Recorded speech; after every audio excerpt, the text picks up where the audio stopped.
itong in-offer to the famous Francisina sandwich. But definitely this is the one of the tourist attraction dito sa Porto.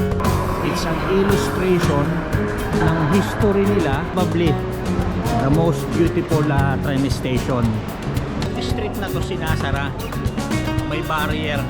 This is steak with rice and my egg and my ham and meron ding cheese. Ito nga ang City Hall of Porto. Guys, andito tayo sa Cafe Santiago. They are famous when it comes to Francisina sandwich.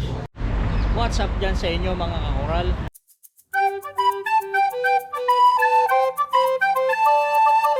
Four days and 3 nights is not enough para talagang ma-enjoy mo to, but definitely we enjoyed it so much, and we have to leave Lisbon.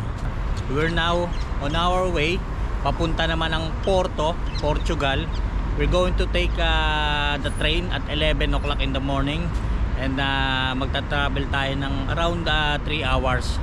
So abangan nyo yung vlog ko sa Porto, naming mag-asawa sa Porto, and we're going to stay there 4 days and 3 nights again. Let's enjoy Porto.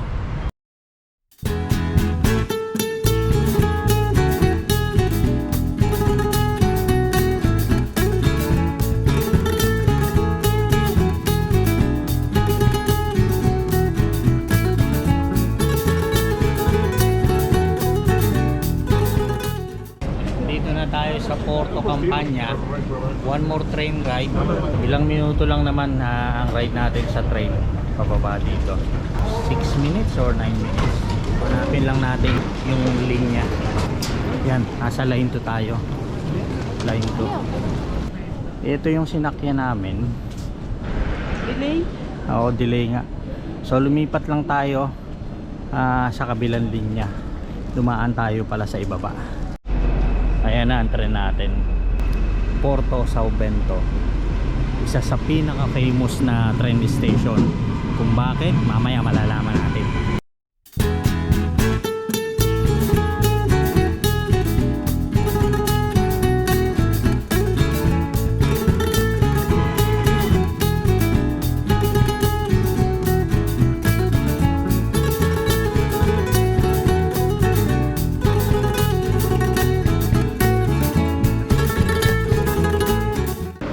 Alright mga kakoral, andito na tayo sa Porto Sao Bento train station. Probably the most beautiful train station. Look at the tiles, blue and white tiles. Nakikita mo sa wall nila.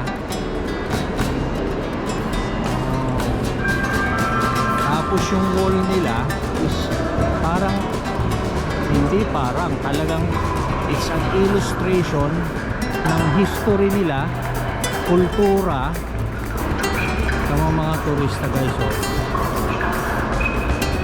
talagang nag-i-stop over sila dito imbis na lumabas na ng train station. Dito kumukuha ng picture, ng video, kasi maganda naman talaga, lalo na siguro sa gabi. Actually maliwanag eh. I think it's, hang on, let me check. What's the time? Ito pala, it's almost 3:40 ng hapon. Talagang history yung kanilang tiles. Oh.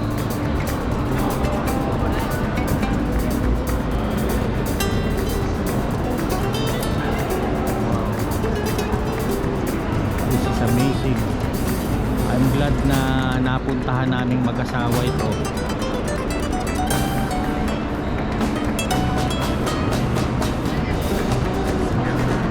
Very nice.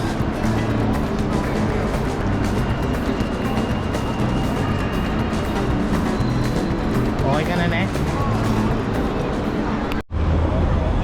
Really busy. Right, hanapin lang muna natin yung hotel para makapag-check-in na tayo. And then siguro magre-refresh lang, saka tayo maglalakwat siya. Wow. may mga nakaano lang, may mga ongoing construction kaya hindi makita yung ibang site. Kasi yung mga barrier na kulay pink, ang dami oh. Ganda ron no. 15 minutes walk lang daw eh. Ibig sabihin malapit lang. Kaso ang problema na iba-iba yung daanan sa tinuturo kay Google because of this mga construction. Okay naman itong kwarto. Late na naman kami nag-check-in kasi akala namin malapit lang.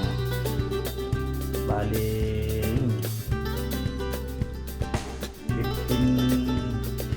15 minutes na nilakad namin. Okay lang. Tsaka maganda naman ang weather. Actually ang weather dito parang nagulat nga kami pag-alis namin ng loob ng ng Lisbon. Malamig. Pagdating dito parang summer.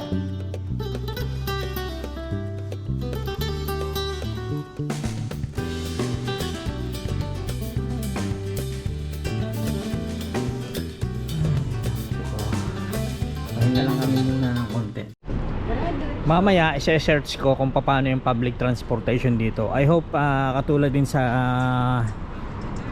Lisbon na pwede tayong magbayad ng yung 24 hours na charges nila, pero pwede nating sakyan kahit paulit-ulit ang metro train, ang tram, ang bus. Mag-search na lang ako mamaya. Ano kaya yun? City Hall? Ewan ko. So, puntahan. Ito kasi yung downtown. Ginugel ko siya. So tama ako. Ito nga ang City Hall of Porto. Inoobserbahan ko nga siya. Kahit saan may mga restaurant. Tabi-tabi. So pipiliin ko lang yung mga restaurant na nire-recommend ng mga ilang nagbablog. So hahanapin natin ngayon. So hindi sana makakita natin kagad. So tara at hahanapin natin. Dito tayo sa Cafe Santiago. They are famous when it comes to Francesinha sandwich. Isa ito sa pinupuntahan ng tao. Cafe Santiago. Kaya lang nagtataka kami, bakit pag ginugel mo yung isang Cafe Santiago ang itinuturo. Pero yung isang famous na vlogger dito siya kumain. Pag nag-research kayo, ituturo kayo ng Google dun sa Cafe Santiago. Hindi ito. Pero don't worry kasi this is the same.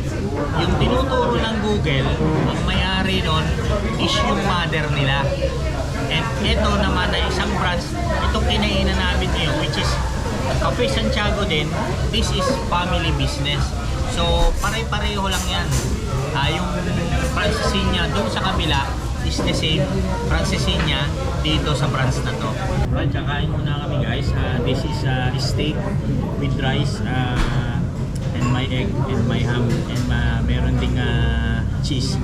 And dito naman sa akin, itong in-order ko, the famous Francesinha sandwich dito sa Cafe Santiago. Very famous itong sandwich na to kasi dito mismo ito nagmula sa Porto. So anywhere here in Porto nagsiserve ng Francesinha. Tara, kain na tayo. Papakita ko lang sa inyo kung ano yung laman ng sandwich. May egg on top, tapos hatiin natin sa gitna para makita nyo kung ano yung composition nitong sandwich na to.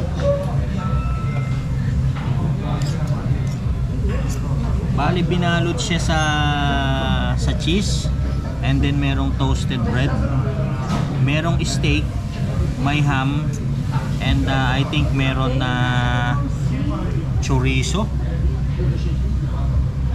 may ham, may egg on top, and then yung nakikita nyong gravy, this is heavy tomato sauce with beer.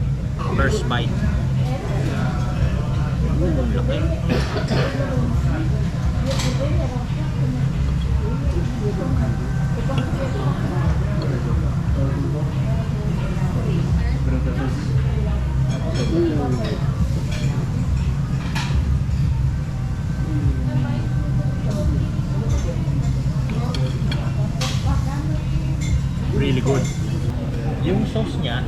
medyo may alat. Pero yung sauce is made of tomato and beer. First time kong makatikim nitong ganitong sauce.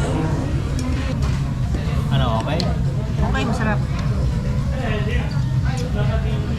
Kahit hindi well done ang steak, malambot. Malambot. Mama.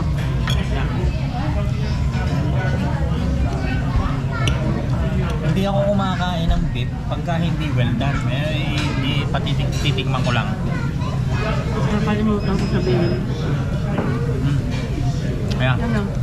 sarap.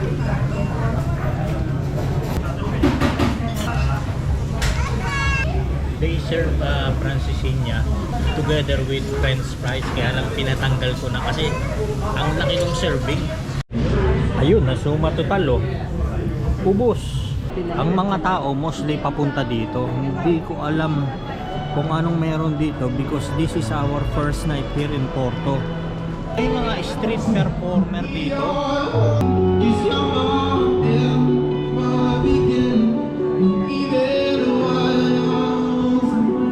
Sa gabi pala, itong street na to sinasara. May barrier. Doon may barrier kaya wala nakakapasok na sasakyan. Hindi ko alam kung ngayon lang kasi this is our first night here in Porto. Anyway, maigi to kasi at least yung mga tao dito secured na walang nakakapasok na sasakyan. Dito tayo in the corner kung saan andito yung Santa Catalina Church. Santa Catalina Church, mapapansin nyo guys oh, andyan yung wall nya made of tiles, blue and white. Maraming pumupunta rito para picturean itong church na to, pero sarado na, sayang. Kung bukas yan, papasok sana tayo. But anyway, tomorrow titingnan natin kung makakapasok tayo. But definitely this is the one of the tourist attraction dito sa Porto.